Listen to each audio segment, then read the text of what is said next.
asyrafil anbiya wal mursalin wa ala alihi wa sahbihi ajma'in. Qala musannif rahimahullah ta'ala fi kitabih. Keempat ya? Yang keempat.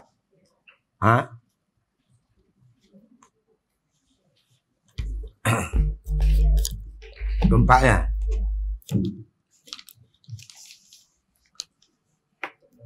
Keempatnya mukhalafatuhu lil hawadisi. Artinya satu sekali. Okay. Artinya bersalahan Allah Ta'ala bagi segala yang baharu pada zatnya dan segala sifatnya dan segala perbuatannya. InsyaAllah. Jadi tengah hari ini kita membicarakan sifat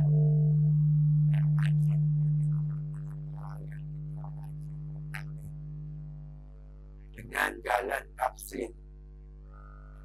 Itu sifat yang keempat mengikut sesama ulama muslim.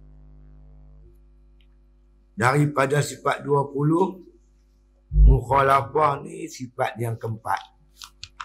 Pertama wujud, kedua qidam, ketiga baqa, keempat mukhalafatuhu ta'ala lil hawadis.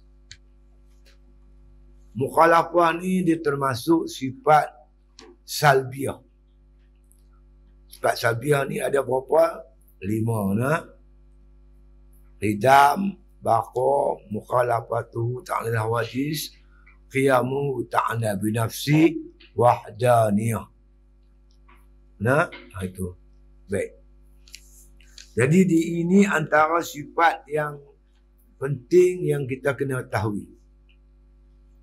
Mukhalafah. Tambah sekarang ni kita berdepan dengan ancaman akidah Wahabi.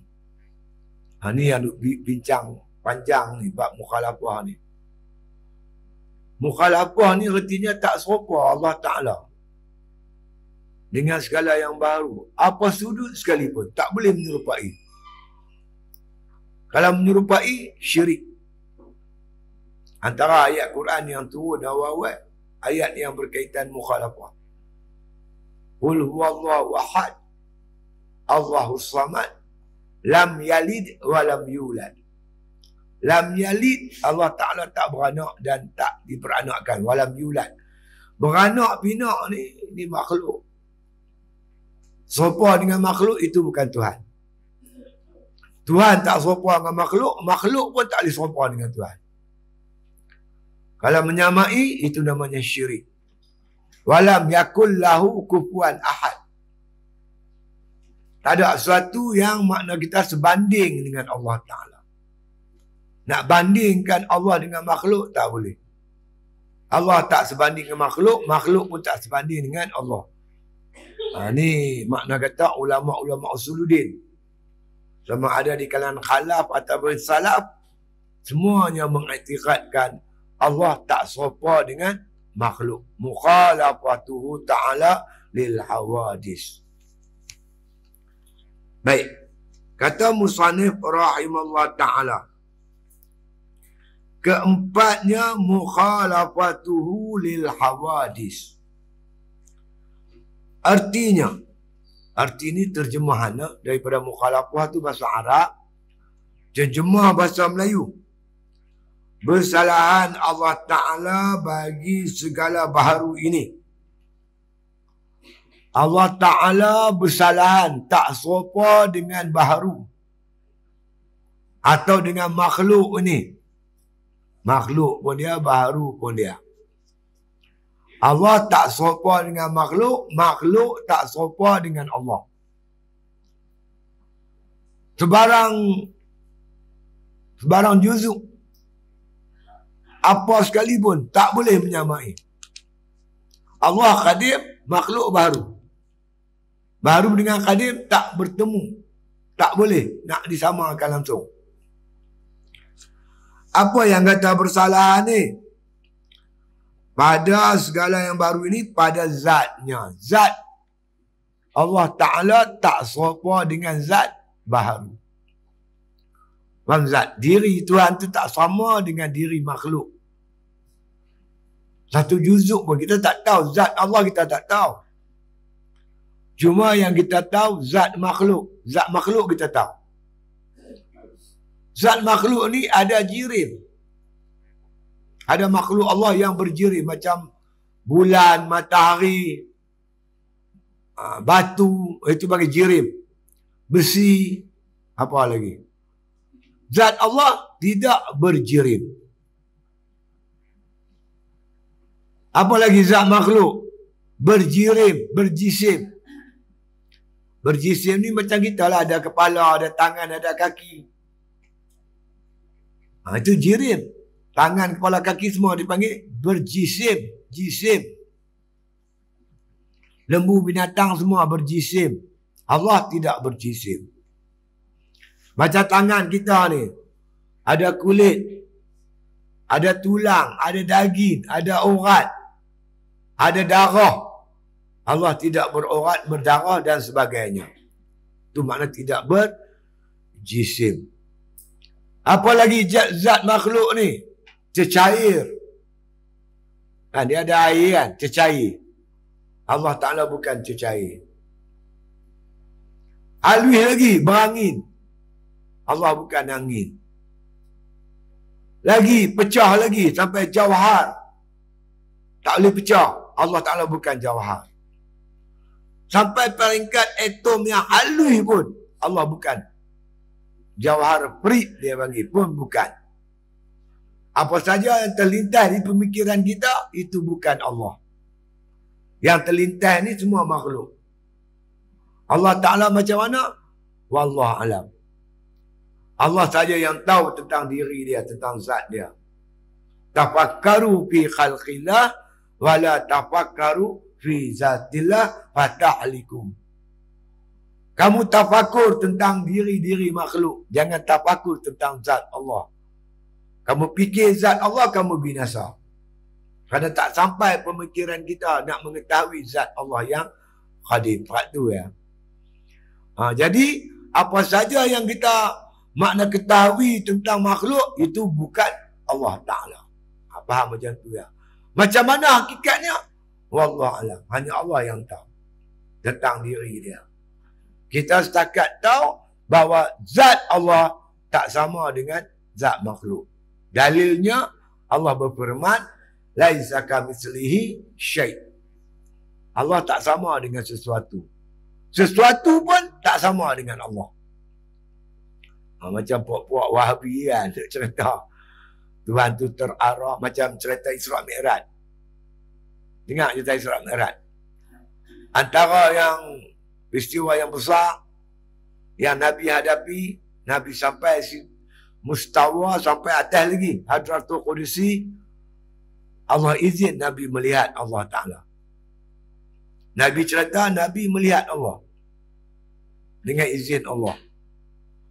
Orang lain tak dapat melihat Allah ketika hidup melainkan Nabi ya. Innakum lan tarau rabbakum hatta tamutu.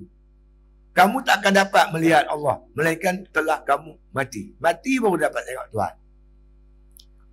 Nabi tengok Tuhan. Kita pun dapat melihat Tuhan kalau Tuhan izin. Wujuh yauma izin nadhirah ila rabbiha nazirah. Hari itu muka mereka berseri-seri memandang akan wajah Tuhan mereka itu di akhirat besok. Dia tanya kita, Nabi tengok dengan apa? Tengok Tuhan. Dengan mata. Bila sebut dengan mata, tentulah mata kita terarah. Tengok sana arah, sana tengok tengah arah, tengah tengok sini arah. Mata kita terarah. Dia tak? Jadi sudah tentulah Allah Azza, Allah Subhanahu Wa Taala, zatnya terarah. Ada kala. Ada pihak kiri, kanan. Kan? Belah tepi sana, belah tepi sini. Tak betul. Macam mana kita tak tahu. Tapi Allah Ta'ala mengizinkan Nabi melihat Allah. Besok di akhirat, orang semua dengan izin Allah dapat melihat Allah Subhanahu Wa Ta'ala. Macam mana kita tak tahu. Tapi Allah tidak terarah. Berpihak atas bawah. Ini bukan Tuhan, ini kita. Saya duduk atas kerusi. Saya duduk dalam masjid dan surau ni. Dalam surau, luar surau. Luar dalam, itu kita. Allah Ta'ala tak boleh kita nak disebahkan begitu. Macam mana hakikatnya? Wallahu'alam. Ya kan? Itu kehendak Allah. Allah nak bagi Nabi Muhammad tengok dia macam mana, itu hak dia. Kita tak banyak soal. Macam Nabi Musa AS. Dia mendengar kalam Allah. Wa kallamallahu Musa taklima. Allah Ta'ala mengizinkan Nabi Musa mendengar kalam-kalam Allah. Dengan sungguh-sungguh berkata-kata. Macam mana? Wallahu'alam. Macam mana telinga yang baharu ni nak mendengar kalam Allah yang qadim. Itu serah pada Allah. Bukan hak kita untuk membicarakannya. Itu dia. Jadi pertama kita faham, zat Allah, diri Allah tak sama dengan zat makhluk. Zat Allah kita tak tahu. Yang kita tahu zat makhluk. Zat makhluk ni berjisim. Allah bukan jisim. Zat makhluk ni berjirim. Allah bukan jirim.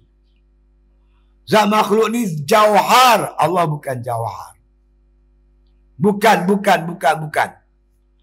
Apa saja yang boleh kita bangsa kepada makhluk, tak boleh nak dibangsakan kepada Allah Subhanahu Wa Ta'ala.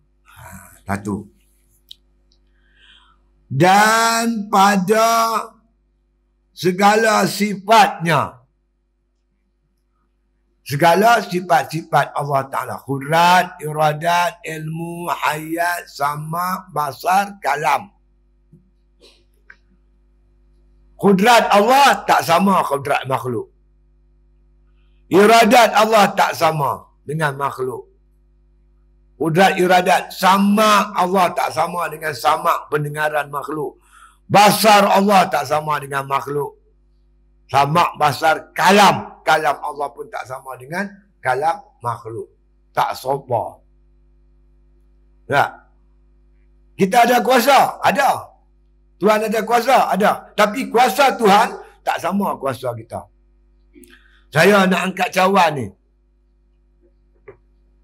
Berapa banyak kuasa saya terpaksa guna. Daripada jari sampai ni semua, banyak ni lengan-lengan ni semua kena pakai. Nak angkat ni. Allah Ta'ala tak berhajat semua tu. Macam mana hakikatnya? Wallahu'alam. Kun fayakun. Bila kata Tuhan kata jadi, jadi. Macam mana hakikat kuasa Allah? Wallahu'alam. Kehendak Allah semua berlaku. Iradat. Qudrat iradat. Ilmu. Ilmu Allah tak sama dengan ilmu kita. Kita nak dapat ilmu kena mengaji lah itu ini. Dah mengaji dapat kadang lupa. Allah Ta'ala ilmu dia tak mula dengan mengaji. Kita mula dengan jahil. Mengaji. Mudah baru ada ilmu sikit. Allah Ta'ala ilmunya tak bermula dengan jahil. Sentiasa Allah tu bersifat ilmu. Begitulah seterusnya sampai qudrat, iradat, ilmu, hayat, sama, basar, kalam. Hayat Allah, sifat hayat. Hidup dengan sifat hayat. Kita hidup dengan nyawa, dengan ruh. Kan? Allah Ta'ala bukan. Bahkan tak boleh kita iktikadkan Allah hidup dengan ruh yang qadim pun tak boleh. Dengan ruh ni makhluk. Allah Ta'ala wallahu'alam. Allah saja yang tahu. Tapi kita yakin bahawasanya kehidupan Allah tak sama kehidupan makhluk. Seterusnya begitu. Sifat. Dan segala perbuatannya. Perbuatan Allah tak sama dengan perbuatan makhluk. Perbuatan kita tak memberi bekal. Perbuatan Allah semua memberi bekal. Tuhan buat apa semua jadi. Kita buat kadang jadi, kadang tak jadi. Jadi itu pun dengan kehendak Allah Subhanahu Wa Ta'ala. Bahkan kita kata tidak ada perbuatan melainkan yang ada perbuatan Allah Subhanahu wa taala. Perbuatan ni ada dua. Satu dipanggil perbuatan mubasyarah. Satu lagi dipanggil perbuatan tawallud.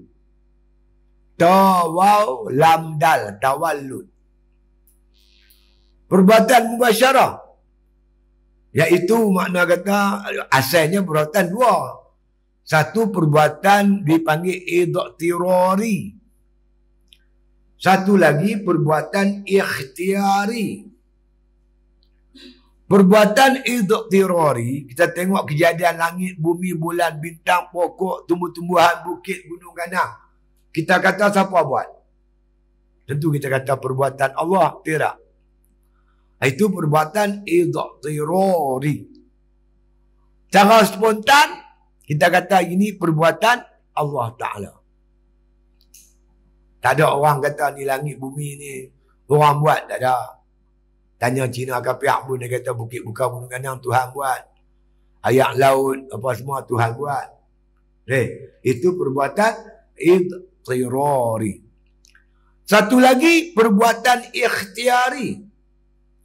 Ikhtiari ni kita tengok pada zahir campur tangan ikhtiar makhluk. Contoh, saya bercakap. Takkan nak kata Tuhan cakap, saya cakap. Tapi saya bercakap ni boleh kata bercakap kalau Tuhan tak bagi cakap. Hakikat dia perbuatan Tuhan. Hakikat dia. Zahir nampak saya bercakap, hakikatnya Allah yang bagi saya cakap. Itu dipanggil perbuatan ikhtiari. Cakap, duduk, baring, dan sebagainya. Perbuatan ikhtiari ni dia bagi dua. Satu dinamakan perbuatan mubasyarah. Satu lagi dinamakan perbuatan tawallud.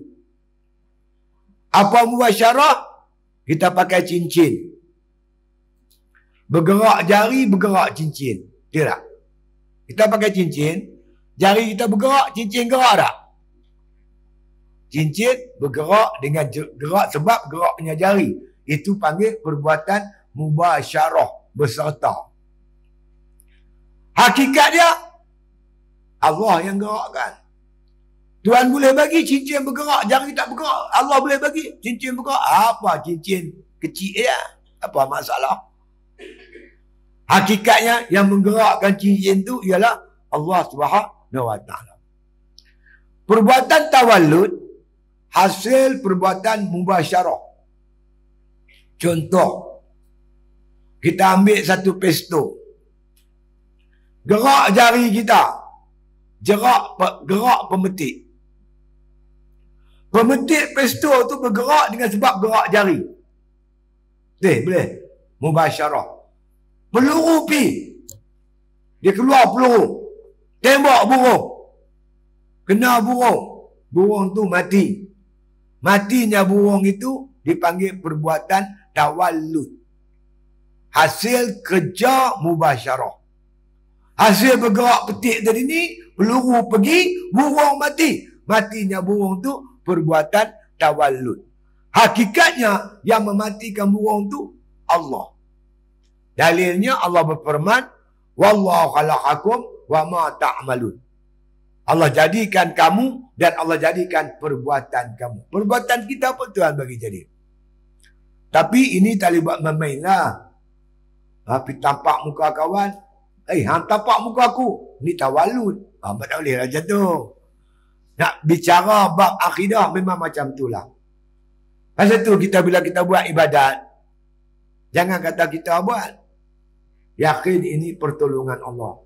Nikmat Allah. Kasih sayang Allah. Dalilnya Allah berfirman, qul bifadlillah. Kata oleh Muhammad, ibadat yang kamu dirikan itu dengan anugerah daripada Allah Ta'ala. Wa birahmatihi, dengan sebab kasih sayang Allah. Dengan kasih sayang Allah, kita boleh buat ibadat. Kalau kita kata kita buat ibadat, jadi apa? Ini dinamakan sebagai ujub. Syirik khafi. Dia masuk ujub ni, masuk syirik khafi. Aku buat ibadat dengan kederat aku, usaha aku, kemampuan aku. Itu nama ujub. Afara'aita man ittakhadha ilahahu hawa. Tuhan kata, tak kau tengok ke Muhammad orang menjadikan diri dia sebagai Tuhan. Dia bertuhankan diri dia sendiri. Aku boleh buat ibadat. Sebenarnya bukan kita. Allah yang bagi taufik dan hidayah. Kita boleh buat ibadat kepada Allah Ta'ala. Baru terlepas daripada ujub. Kalau tidak, kita dalam keadaan ujub. Sebab itu, kata ulama, barang siapa tidak mendalami ilmu kami, ilmu tasawuf, dia melakukan dosa besar. Mati membawa dosa besar, dia tak tahu. Dia ujub, dia tak tahu dia ujub. Dia riak, dia tak tahu dia riak. Sebab itu dia suruh, ulama suruh sangat-sangat kita mengaji ilmu tasawuf supaya terlepas diri kita daripada makna kata sifat-sifat yang tak elok tadi ni. Baik, kembali kita kepada perbicaraan kita. Jadi perbuatan Allah tak sama dengan perbuatan makhluk. Apa yang Tuhan buat, manusia tak boleh buat. Ambillah satu, Tuhan buat padi. Sebiji padi. Satu dunia manusia nak buat padi sebiji tak boleh. Memang tak boleh. Pakatlah Amerika ke, Jerman ke, Jepun ke, Korea ke, nak buat sebiji padi. Padi ni betul-betul ni. Padi ni yang bubuh dalam bendang, hidup, tumbuh, keluar akar. Selai rumput pun manusia tak boleh buat. Sekok nyamuk pun manusia tak boleh buat. Apa yang Tuhan buat, manusia tak boleh buat. Kan? Jadi kita kena faham bahawasanya perbuatan makhluk Allah Ta'ala tak sama dengan perbuatan makhluk. Tiga ni, tak sama zat Tuhan dengan zat makhluk. Faham dah zat? Bukan berjirim, bukan berjisim dan sebagainya. Faham dah sifat Tuhan tak sama sifat makhluk. Kita mata ni, sifat mata. Tengok dengan mata. Mata ni kalau ada lampu ni baru boleh nampak cahaya. Tak ada lampu tak nampak. Jauh kita nampak hijau. Jauh nampak. Makna kata dekat kita nampak hijau. Kalau jauh nampak biru. Kita jauh, jarak jauh, dekat. Kalau dekat-dekat ni kenal siapa tu? Pak Mat. Jauh sikit nampak macam Pak Mat. Macam dah. Jauh lagi lagu siapa? Tak tahu lagu siapa, tak tahu dah. Allah Ta'ala, penglihatan Allah tak jauh, tak dekat. Semua Tuhan lihat dengan cara hakiki. Tafsili. Itu dia. Qala musannif rahimahullah ta'ala. Bermula maknanya itu. Iaitu tiada menyamai zat Allah Ta'ala dan segala sifatnya. Ya.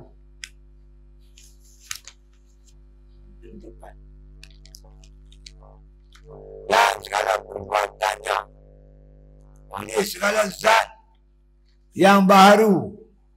Dan segala sifat mereka itu baru. Dan segala perbuatan mereka itu baru. Yang dimaksudkan makna kita kata mukhalafah ni bersalahan, tak menyerupai zat Allah dengan zat makhluk. Sifat Allah tak sama sifat makhluk. Perbuatan Allah tak sama dengan perbuatan makhluk. Itu makna mukhalafah. Mukhalafah tu macam itulah. Jadi zat Allah kita tak tahu. Yang kita tahu zat makhluk kita tahu. Zat makhluk berjirim, berjisim. Allah Ta'ala bukan jirim, bukan jisim. Kan?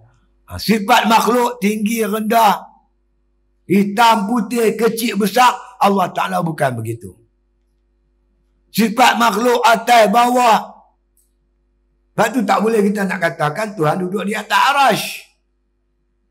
Ar-Rahmanu alal arshi istawa. Tuhan Rahman di atas arash. Ini dah mukhalafah. Tuhan tak bertempat. Maksud ayat itu, Tuhan Rahman bersemayam atas arash, Tuhan menguasai arash, memiliki arash. Bukan Tuhan duduk atas arash.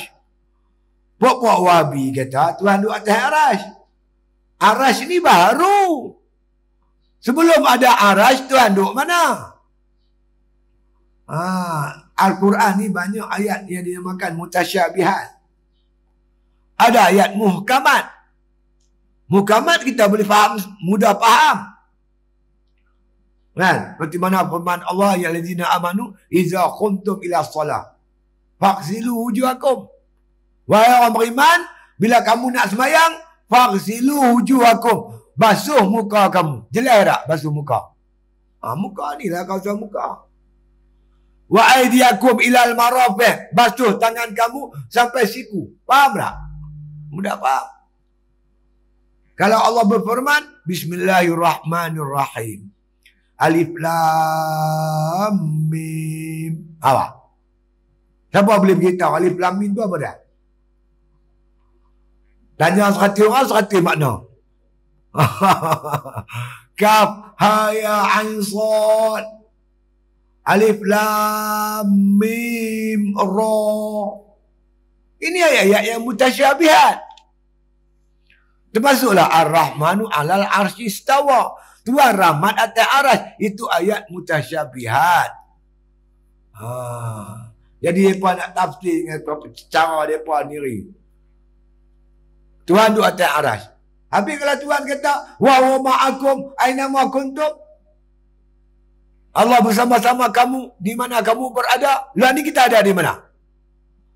Dalam surau. Tuhan dah duduk dalam surau. Macam tu. Tuhan ni duduk di atas aras ke? Duduk dalam surau. Mana yang betulnya? Tak kacau? Tak bercelaru? Kita ada pegang elok dah zaman-zaman Tok Nenek kita bawa mai ulama-ulama kita. Mai puak-puak ni semua jenis merapu. Jenis merapu. Tak boleh kita kata Tuhan tu bersemayam di atas aras. Itu menyerupai. Duduk atas aras itu menyerupai. Atas tu serupa makhluk. Tak boleh. Macam mana hakikatnya? Wallahualam. Besok kita diizinkan oleh Allah mati dapat lihat Tuhan. Kita baru kita tahu macam mana cerita tu benar. Kita pun tak tahu. Tuhan tutup rahsia ni untuk kita. Jadi nak bagi tahunya bahawasanya makhluk ni tak sama dengan Allah Ta'ala. Allah Ta'ala tak serupa dengan makhluk.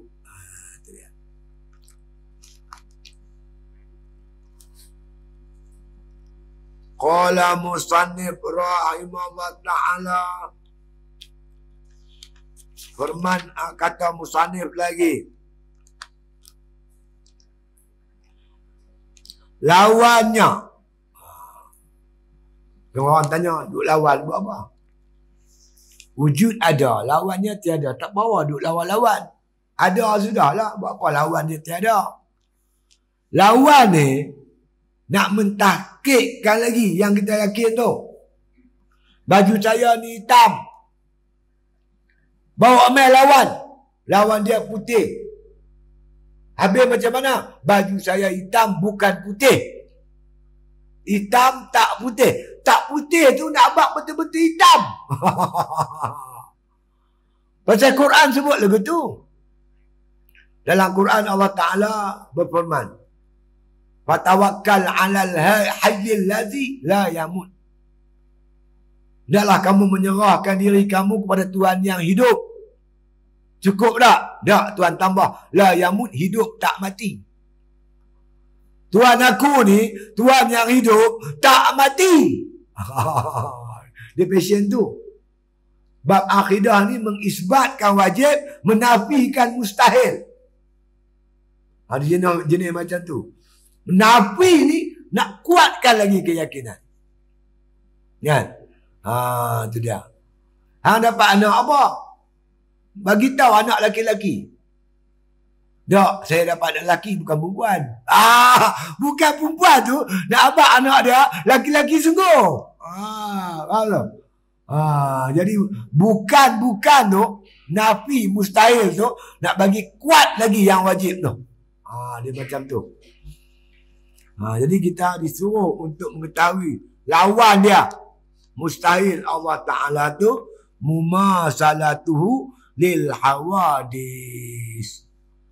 Artinya bersamaan Allah Ta'ala bagi segala yang baharu ini, iaitu mustahil. Tak terima di akal sama sekali yang Allah ni serupa dengan makhluk.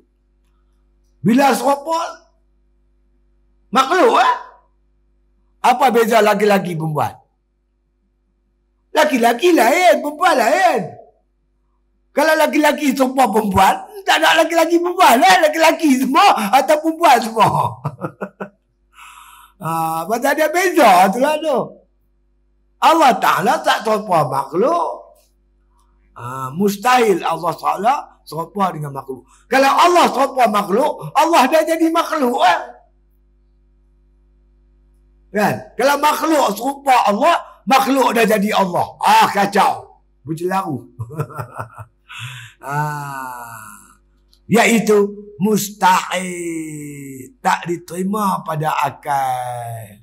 Yang Allah ni serupa dengan makhluk dalam segala satu juzuk sekalipun. Mustahil. Akal tak terima. Lepas kita tolak pahaman.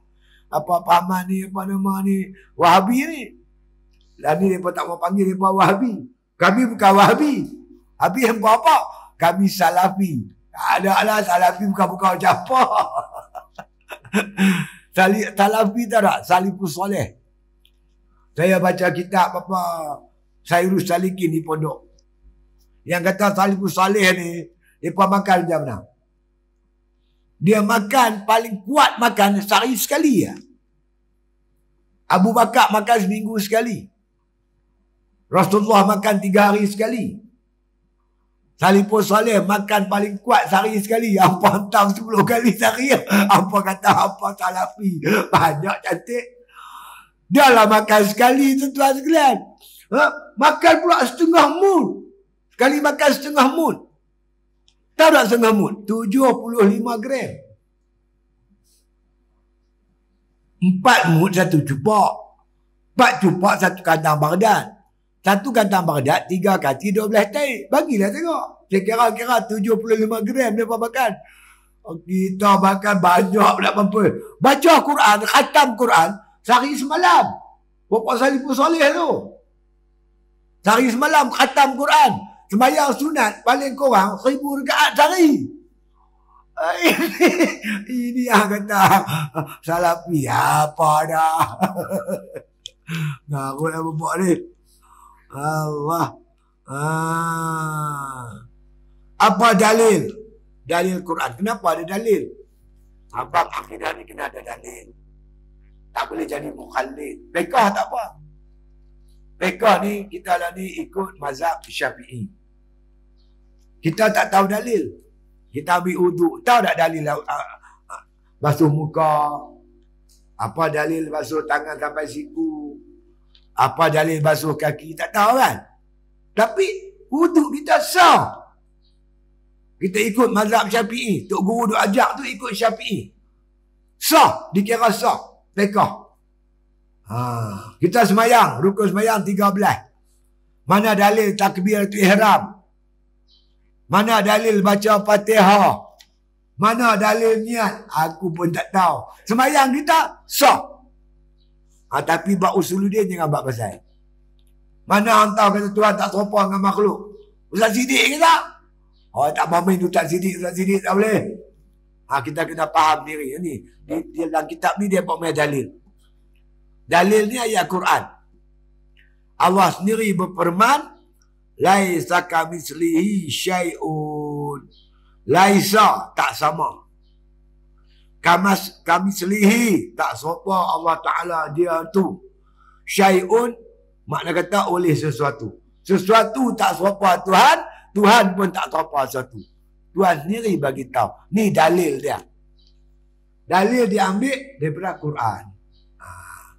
Jadi sahlah dah akidah kita. Apabila makna kata kita berpegang dengan pegangan ahli sunnah wal jamaah, sama ada salaf ataupun khalaf, semuanya beriktikad Tuhan tak serupa dengan makhluk.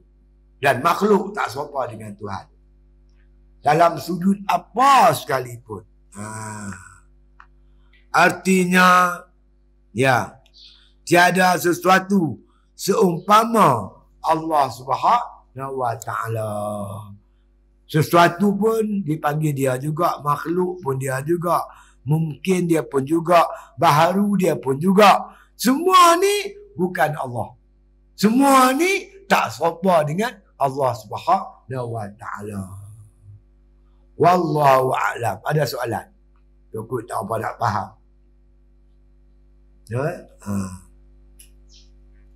Ulama susun ni cantik dah. Tak payah rombak-rombak lagi lah.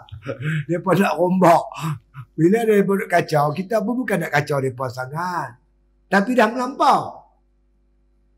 Saya pergi Madinah lah. Tahun berapa saya pergi umrah. Yang apa, Tok Syekh yang mengajak tu dia kata, Tuhan ni ada tangan. Yadullah fawqa aydihim, dia baca ayat Quran. Tangan Tuhan di atas tangan mereka itu. Artinya Tuhan sendiri kata dia ada tangan. Tuhan kata dalam Quran dia ada tangan. Siapa kata Tuhan tak ada tangan? Kapiak. Oh, dia kapiak kita pula. Kacau buat ni. Betul kan? Bila kita kata mana Tuhan ada tangan? Tuhan mana ada tangan? Hang kata Tuhan tak ada tangan, hang tak percaya ke Quran. Tak percaya Quran, kapiak. Kacau. Yadun ni bukan tangan, kuasa. Yadullah fawqa aydihim, kuasa Allah di atas kuasa mereka itu. Kan kita dengar orang ni pilihan raya Johor, dia berebut apa? Dia berebut apa? Duk kempen pilihan raya apa. Berebut apa? Kuasa, bukan kerusi. Kalau kerusi apa payah? Pergi kedai. Pergi ambil gambar di Dewan Undangan Negeri tu. Ambil gambar dia. Pergi kedai perabot beli sebiji. Letak di rumah punya gitu. Itu kerusi. Dia duk rebut kuasa. Kerusi itu sebut kerusi. Tapi yang berebut sebenarnya kuasa. Allah, jadi kacau. Jadi pegang baik-baik lah. Tambah di akhir zaman ni Nabi sebut dah. Badiru bil a'mal. Bersegeralah kamu beramal. Qabla an yakunu, sebelum berlaku pada kamu. Satu suasana dan zaman. Iaitu berpagi-pagi manusia beriman, petang-petang dia kafir. Yusbihu rajulun mu'min wa yamsi kafir. Pagi-pagi dia beriman, petang-petang dia kafir. Petang-petang beriman, pagi dia kafir. Ini persoalan akidah. Jadi kita peganglah baik-baik apa yang Tuan Husin kata ni, ulama alim bercakap macam ni, yang Allah Ta'ala tak menyerupai makhluk sama sekali. InsyaAllah. Boleh faham tak? Ada soalan ke yang tak apa nak faham? Dia kena jelas. Bab akidah ni kena jelas sungguh-sungguh. Cumanya bila kita ada pegangan macam ni, kita dah ada iman. Iman kita ni nak bagi kuat, banyak buat taat. Bangun malam, baca Quran, zikir, istighfar, selawat kat Nabi banyak-banyak. Iman dah ada. Bila kita percaya yang ni, makna kita dah ada iman. Tasdiqul qalbi. Membenarkan di hati dengan apa yang Nabi bawa ni, cerita tentang Allah, kita yakin sepenuh hati. Iman dah ada. Kena bagi kuat lagi iman kita. Kuatkan ibadat. Ibadat-ibadat sunat tu bagi banyak. Jangan buat maksiat. Duduk di pondok atau cakap benda mengarut lah. Kita cerita persiapan kita nak mati. Jangan cerita bab orang lah. Bab orang tu dia macam pasal kita santai kita. Cerita kita pun kita banyak lagi benda yang tak selesai kita ni. Qadha semayang kita yang ada itu dulu tinggal kita qadha. Puasa yang kita tinggal kita qadha. Tanam azam bulan Ramadan ni aku nak buat ibadat sungguh-sungguh banyak-banyak. Kan? Nak bangkit tahajud setiap malam. Setiap malam kita tahajud insya-Allah. Satu malam jumpa Lailatul Qadar insya-Allah. Lailatul Qadri khairun min alfi syahr. Lailatul Qadar ni lebih baik pada 1000 bulan. 1000 bulan ni 83 tahun. Kita ibadat malam tu macam kita beribadat 83 tahun. Di suasana keliling kita ni banyak membantu kita. buat ibadat. Kita putih hubungan kita dengan bab-bab keduniaan. Tak fikir dah. Kita ada pencen lah, anak-anak bantu sikit-sikit makan. Kita kan nak makan banyak pun. Makan 2-3 jemput ya pun. Bukan perlu banyak. Kita buat ibadat lah sungguh-sungguh. Jadi yang mana kita lepas-lepas dulu ni, masa muda-muda dulu kita banyak buat kerja sia-sia, kita cover. Di ujung-ujung usia kita ni, kita cover balik. Dan buat ibadat banyak-banyak pada Allah Ta'ala insyaAllah. Mudah-mudahan itulah. Dengan kita buat ibadat banyak-banyak ni, Allah Ta'ala sayang kat kita. Bila Tuhan kasih kita, Tuhan tolonglah kita. Apa pertolongan Allah kepada kita? Yang pertama, bila kita nak mati, Allah ringankan sakaratul maut. Siapa pun tak boleh tolong kita, tuan. Orang bolehlah tengok kita, doktor ada keliling. Lepas tu anak-anak beranak semua ada. Tapi dia pun tak boleh buat apa. Tak boleh buat apa. Kita seorang menanggung azab. Masa tu kita berhajat sangat pada Allah. Allah mahawin alaina fi sakaratil maut. Benar-benar Allah ringankan kita menghadapi sakaratul maut. Yang kedua, bila kita nak mati, nak mengucap 2 kalimah syahadah. Amat perlukan pertolongan Allah agar kita dapat mengucap 2 kalimah syahadah. Alhamdulillah. Bila mati, duduk dalam kubur seorang-seorang pula dah. Ini lagi berharapkan Allah Subhanahu wa Ta'ala. Jadi kalau kita duduk di dunia ni, berjinak-jinak dengan Tuhan, insya-Allah. Dalam kubur, Tuhan jinak dengan kita, insya-Allah. Tuhan tolong kita, bantu kita. Tak ada siapa boleh tolong kita. Melainkan Allah Ta'ala yang kita bicara sifat dia ni. Dialah tolong kita. Dia bantu kita. Jadi sebab itu, duduk di dunia ni, baikkan hubungan kita dengan Allah sebaik-baik mungkin. Tanda kata kita berjinak-jinak dengan Tuhan, Allah permudah kita buat ibadat. Teringin hati nak tengok Quran, nak baca Quran. Teringin hati jari nak bilang-bilang tasbih. Teringin hati ni nak buat ibadat kepada Allah Ta'ala. Keinginan-keinginan ni bila ada, Masya Allah. Ini merupakan rahmat dan kasih sayang daripada Allah Subhanahu wa Ta'ala. InsyaAllah. Di sebelum saya berundur ni, cuma sedikit lagi. Saya ni sekarang sedang buat sebuah komplek pendidikan di Pulau Pangkor. Jadi tanah ni saya sejak hari ni teringat kat puak saya. Kami masa saya kecil-kecil tu. Saya masa tu umur saya 12 tahun. Pergi teroka tanah di Teluk Nipah tu. Masa tu kan ada jalan, tak ada jalan. Panjat bukit tinggi nak apa?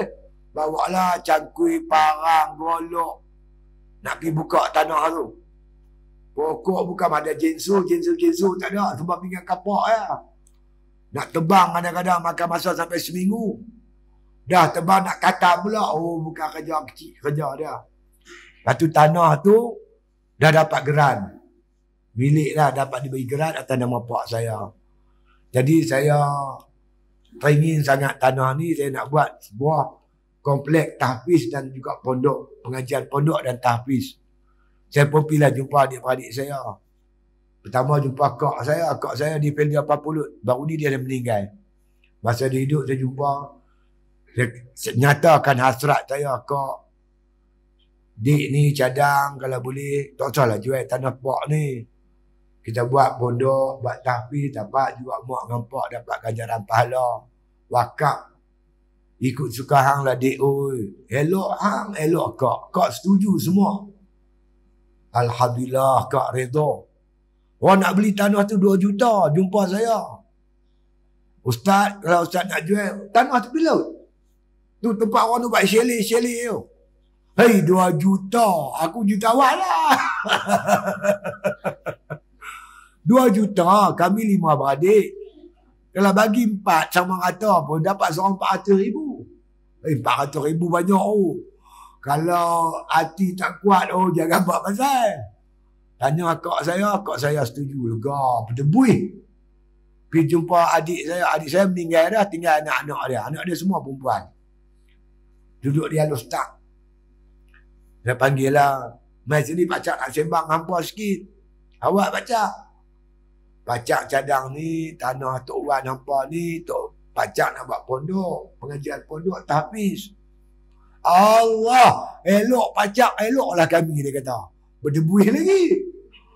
Pergi pula adik saya, seorang lagi duduk di Pulau Pinang. Dia duduk di Kuala Sungai Pinang. Sungai Pinang dekat balik pulau tu ada satu Kuala Sungai Pinang. Dia duduk itu. Dia baru pencen. Pencen polis. Dia kata apa kat saya? Bang, dia kata, aku dah ada pencen. Baru pencen. Rumah pun ada. Anak-anak semua dah kerja. Elok hang lah bang weh. Mana hang fikir baik hang buat lah. Berdebu ni. Last sekali telefon adik saya lelaki-lelaki. Umar nama dia. Dia pun setuju. Alhamdulillah. Saya pun dah mula lah buat. Pulau Pangkok ni tuan. Dia masalah besar dia. Barang dia mahal. Cuba kita fikir. Saya besi konkrit lantai ni. Lantai simen ni. Dia pakai besi konkrit. Besi tu saya buat pagak lembu. Pagak lembu saya. 5 ekar saya pagak dengan pagak tu. Sekepil RM8. RM80. Di Pulau Pangkok 250. 3 kali ganda. Mozaik ke apa. Semua mahal-mahal. Ya tak payah buat macam mana. Beli satu lori. Lori tu naik atas peri. Pergi dengan peri-peri pergi Pulau Pangkok. Dia turun, pergi buang dekat tapak pembinaan, dia patah balik. Tuan-tuan tahu berapa kos dia? Lori saja 500. Ferry 880. Baru ni saya beli mozaik 24,000. Beli mozaik 24,000. Nak bawa sekali tak boleh, berat. JPJ duduk round. Terpaksa bagi 3, buat 3 lori. Bayangkan 3 lori. Upah tambang lori saja ada 1,500. 1,500. 3 ada 1,500. Yang ferry tu 880 kali 3 tu. Dia punya kos cukup tinggi. Merangkak buat juga lah, alhamdulillah. Setakat ni perkembangan, alhamdulillah. Yang pertama surau hampir siap dijangka raya ni, siap tengah duk pasang mozaik kan. Surau. Lens semua siap dah, bumbu semua siap dah, pasang dah, shilling semua elok dah. Tak pasang mozaik. Yang kedua bilik ayak. Jambat pun dah siap dah. Ketiga kantin. Kantin pun dah siap dah. 3 biji rumah guru dah siap. Saya nak tambah lagi 2 biji. Jadi 5. Tujuan dia supaya bila muslimat pergi buat program di Pulau Pangkok tu, bolehlah tempat mereka nak salin pakaian lah, apalah, senang. Yang belum ada asrama. Asrama ni dia makan belanja lebih kurang kira-kira congok-congok saya lah. Lebih kurang 300,000. Siap asrama ni kira alhamdulillah lah. Dan saya target saya, makna kata tahun depan kita nak ambil pelajar baru. Pelajar kita ambil ni semua orang Pulau Pangkok. Di Pulau Pangkok dia ada tahfiz. Tapi tahfiz milik kerajaan negeri Perak. Nak masuk mengaji kena interview. Orang Pulau Pangkok 5 orang yang dapat mengaji. Interview tak lepas. Orang Pulau Pangkok tahu lah. Bukan ada guru tajwid ke apa, tak ada. Ni saya nak buat untuk melahirkan pendakwah-pendakwah yang akan mengembangkan dakwah di Pulau Pangkok, di kalangan orang Pulau Pangkok sendiri, insyaAllah. Dan saya bercadang, pengajian ni saya nak bagi secara percuma. Tak apalah, kita carilah sponsor tu, insyaAllah ada. Tujuan kita nak melahirkan tu. Jadi tu saya tulis dalam Facebook saya, teringin sangatlah nak tengok komplek di Berjaya. Mudah-mudahan mak pak saya dapat sikit ganjaran daripada tanah yang dia buat usaha kan, daripada tu. Alhamdulillah lah. Kakak ni dah, makna yang lain-lain tu nampak insyaAllah lah. Cuma yang tinggal lagi asrama belum bermula lagi, insyaAllah. Sehingga lepas raya ni kita akan mulakan buat asrama. Bila siap asrama ni, dia akan hilang. Tempat dia, nama tempat tu Teluk Nipah. Kalau tepi Pulau Pangkok, turun feri tu di Pangkok tu, kemudian tu cari driver Melayu. Driver Melayu nak pergi Teluk Nipah. Habak Pondok Ustaz Siddiq. Dia tahu lah. Kan, insyaAllah. Atas tanah lebih kurang 2 ekar. Yang saya sayang sangat tanah tu, nombor 1 ialah pusaka mak pak. Yang kedua, saya buang daerah. Kena buang daerah. Duduk setahun. Di tanah tu, bela ayam, bela itik, tanam sayur. Petang-petang, kita dengar bunyi burung kuang. Kuang. Lepas tu kalau malam-malam dengar bunyi ombak. Yang tu dia kenang-kenangan tu. Ish, macam mana nak abang pun tak tahu. Duk teringat tu yang duk sayang sangat tu. Keliling tanah tu, semua dia pun jual lah. Semua jual kat Cina, jual kat Hindu. Tinggal tanah saya sebiji tu ya. InsyaAllah lah. Tapi saya bincang dengan anak saya. Anak saya ni dia mengaji Yaman. Sebelum mengaji Yaman, dia mengaji Sudan. Lepas Sudan, dia pergi Syria. Lepas Syria, last sekali dia pergi Yaman. Dia dah balik lah. Dia mengajak kata lah. Saya kata kat dia, Man duduk dalam pondok tu. Jadi tok guru. Didik orang Pulau Pangkok. Dia pun setuju insyaAllah. Jadi saya ulang-ulang alik gitulah. Dia lah yang akan menetap duduk situ. Dan mudah-mudahan mana cita-cita ni menjadi kejayaan. Kalau boleh tuan-tuan tolong hebah-hebahkan samalah. Kalau lagi cepat kita dapat duit, makna kata kita target kita tahun ni juga. Tahun depan, awal tahun depan kita nak buat mengambil pelajar-pelajar baru insya-Allah. Itu sajalah untuk kita pagi petang ni. Kalau saya main bulan depan ini makna dah puasa dah. Saya ucapkan selamat berpuasa. Jadi makna kata cuma bukanlah nak ajak pula, nak tunjuk sikit cara lah, ingat. Jadi kita pun dah berumur ni, makan bukan banyak sangat, kan? Jadi kita yang pertama bila kita berpuasa, terus-teruslah kita bersahur, kan? Jadi bersahur ni biasanya tak salah banyak-banyak kainah sangat, kan? Makanan-makanan kita yang kita makan waktu berbuka tu, lauk sayur tak habis tu kita panaskan saja. Kan? Tapi nasi dia kena masak baru. Kalau nasi sejuk dia sejuk gedi tak mau dah. Dia nak buka dah makan sok mesti nasi panas. Beli periuk kecil satu tu, rice cooker yang kecil tu. Untuk 2 orang, suami isteri. Periuk kecil tu. Mangkit pukul 4 pagi. Basuh beras apa semua. Buah ayak cukup. Petik Swiss. Dia Swiss ada 2 tau. Satu suih kat dinding, satu suih kat periuk. Jangan dia tekan yang dinding saja. Periuk tak tekan dah. Tak masak nanti kita. Tekan. Tengok dah api semua menyala. Dia ambil untuk. Semayang tahajud. Kan? Semayang hajat. Semayang sunat tasbih. Apa juga kita nak semayang lah. Sampai pukul 5 suku tu. Eloklah kita makan sok. Lepas makan sok, makan meh. Semayang. Apa sembahyang subuh berjemaah pula. Tiap-tiap hari kita buat macam tu insya-Allah. Jangan tinggal tahajud, jangan tinggal baca Quran, jangan tinggal ibadat. Pasal apa? Kod. Ini Ramadan terakhir untuk kita. Kod lah kan. Kalau Tuhan panjang umur lagi bagus.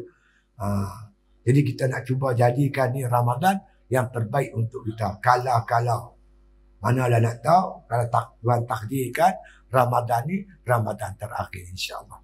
Salah satu sajalah untuk kita bersama. Bismillahirrahmanirrahim. Alhamdulillahi rabbil alamin. Wassalatu wassalamu ala asyrafil anbiya wal mursalin wa ala alihi wa sahbihi ajma'in.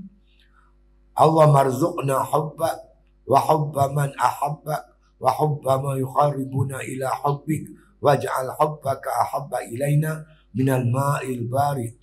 Allahumma barik lana fi sya'bana, Allahumma barik lana fi sya'bana wa balligh Ramadan wa balligh Ramadan wa balligh Ramadan. Sallallahu ala khairi khalqi Muhammadin wa ala alihi wa sahbihi wasallam walhamdulillahil alamin.